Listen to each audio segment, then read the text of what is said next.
Hello YouTube and welcome back to Fernando Comics. So I just saw what Red Hulk looks like in the new Captain America 4 trailer, and from the little low-res images I got to see from the trailer, it's not the worst I've ever seen. Good job, Marvel. Maybe I'll even watch this one, who knows. But it reminded me that Red Hulk's fought Thor a couple times. Not even close compared to his big green counterpart, but I was able to find 4 fights between the two. All of them from the same comic line, no less. So today we're going to take a look at some of the core memories for young Fernando. Now, their first fight happened in Hulk number 5 from the 2008 Hulk series. And when this comic came out, it came out in 2008, so I was only 56 at the time. And you'll notice that a few months later, so these fights were happening right when my interest was peaked as a comic fan, and it was enough to make me want to make a YouTube channel. I used to anxiously wait for the Wednesday comic releases from the local comic shop, so I actually own all of the comics on the list today, funny enough. Maybe one day I can sell them for the absolutely ludicrous amounts of money that some of these classic comics go for these days. Anyways, this fight takes place right after Red Hulk ragdolled the Green Savage Hulk for the first time. One of the most infamous moments in comics followed soon after, because Red Hulk took everything Thor threw at him, then carried Thor into orbit by jumping with him while holding a conversation. Red Hulk then takes the hammer away from Thor and beats him into unconsciousness. An undisputable win for the Red Hulk. Along with one of the most famous moments of PIS, or plot-induced stupidity, in Marvel Comics. If Thor is holding the hammer, you cannot move it. The enchantment is still active, and all it would take is for Thor to twitch a muscle, and all that momentum gets stopped on a dime. But I don't know, I guess it could be something else, like maybe Thor got nervous, and he panicked during a high-pressure situation. He's only been fighting for like 2,000 years or so it could have happened even to him. Or Thor forgot that he can blast from the hammer, or that he can fly, or that he can teleport, or that they jumped through clouds and Thor's the god of thunder, you know, that happens. Or that he can let go of the hammer.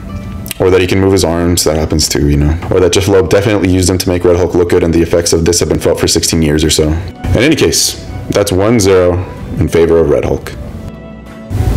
Alright, so the next fight between the two happened immediately after in Hulk number 6 from the same 2008 series.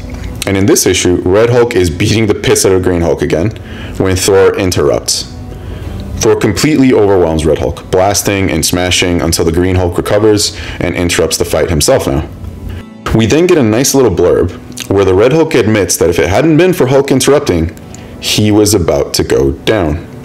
Now, given the beating that Red Hulk was taking, and the fact that he was aware of it enough to mention it, I'm going to give this round to Thor. And that ties up the score at 1-1.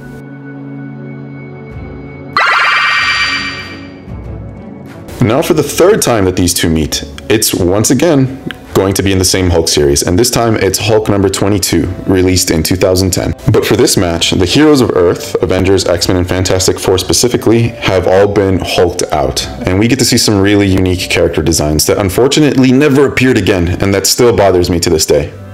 The hulked out Thor design is so much better than whatever abomination it is that Donny Cates made. If Marvel had found a way to keep that form around, like maybe Thor could tap into it and release this Hulk inside him at the cost of intelligence at least one more time, you know, just as a little nod to the series, I wouldn't have even minded, just because it looks cool. In any case, Red Hulk isn't able to put up much of a fight. He gets beaten to his knees, and then the fight is interrupted by the other heroes giving Red Hulk some time to escape. Red Hulk isn't able to put up any sort of offense, and he ends up curling into a ball to stop Thor from hitting him. So that puts the score at 2-1 for Thor.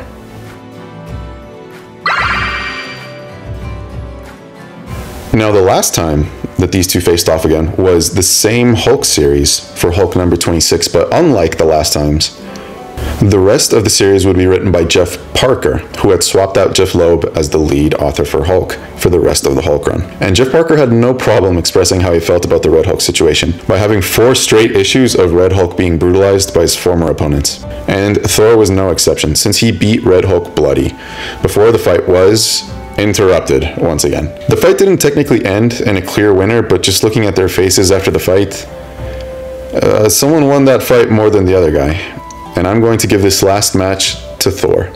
And with that, the final score ends up as 3-1 in favor of our golden boy.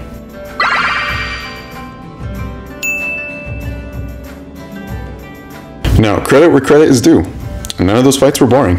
And I appreciate being able to open up the comic and just enjoy the fight choreography and the art.